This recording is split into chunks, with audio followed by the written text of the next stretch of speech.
दीपावली के अगले दिन गोवर्धन पूजा की जाती है। लोग इसे अन्नकूट के नाम से भी जानते हैं। इस त्योहार का भारतीय लोक जीवन में बहुत बड़ा महत्व है। इस पर्व में प्रकृति के साथ मानव का सीधा संबंध दिखाई देता है। इस पर्व की अपनी मान्यता और लोक कथा है। गोवर्धन पूजा में गोधन अर्थात गायों की पूजा की जाती है।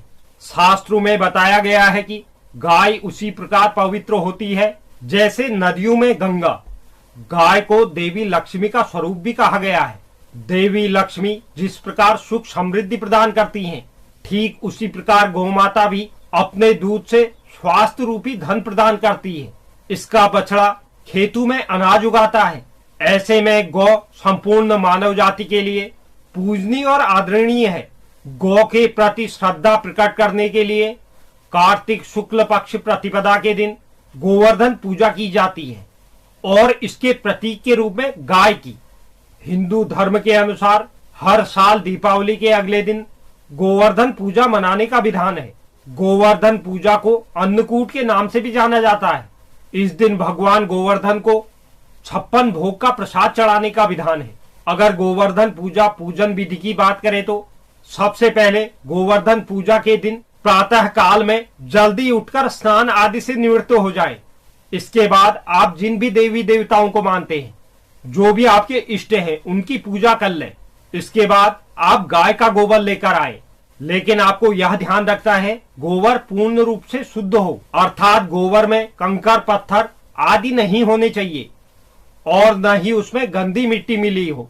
इसके पश्चात आप गाय के गोबर से भगवान गोवर्धन की आकृति बनाएं, लेकिन आपको इस बात का भी ध्यान रखना है कि जो आप गोवर्धन भगवान की आकृति बना रहे हैं, उनकी आकृति शयन मुद्रा में हो। इसके बाद आप जब आकृति बना लेंगे तो भगवान गोवर्धन की नाभि की जगह मिट्टी का दीपक रख दें और जो आपने नाभि वाली जगह पर मिट्टी का दीपक रखा है उसमें दूध, दही, शहद, बतासे और गंगा जल से उस दिए को भर दे। यह आपको प्रसाद में बांटने के काम आएगा। भगवान की आकृति को फूलों से सजाएं और लगातार भगवान गोवर्धन का स्मरण करें।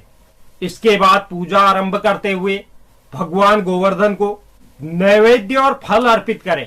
भगवान गोवर्धन के आगे दीप प्रज्वलित करें। इसके बाद भगवान गोवर्धन की 7 बार परिक्रमा करें। परिक्रमा के दौरान लोटे से आप गंगाजल गोवर्धन के आकृति के चारों ओर गिराते चले। जल गिराने के साथ साथ जौ के बीज भी बोते हुए चले। परिक्रमा के पश्चात अंत में भगवान गोवर्धन की आरती उतारे। इसके पश्चात नाभि वाले दीपक में मौजूद प्रसाद का वितरण कर दे और भगवान गोवर्धन से आशीर्वाद ले। तो आप इतनी आसानी से गोवर्धन पूजा को कर सकते हैं। इसमें कोई बड़ा विधान नहीं है और ज्यादा सामग्री की भी आवश्यकता नहीं है। तो आप इस आसान विधि से इस पूजन को कर सकते हैं। तो यह गोवर्धन पूजा के संबंध में महत्वपूर्ण जानकारी थी। उम्मीद करता हूं यह जानकारी आपको पसंद आई होगी। जो भी दर्शक चैनल पर नए हैं, चैनल को आप जरूर सब्सक्राइब कीजिए। साथ ही साथ बेल नोटिफिकेशन भी ऑन कर लीजिए, जिससे चैनल पर अपलोड होने वाली हर एक वीडियो का नोटिफिकेशन आपके पास सबसे पहले पहुंचे। और आप वीडियो को लाइक और शेयर भी जरूर करें। धन्यवाद।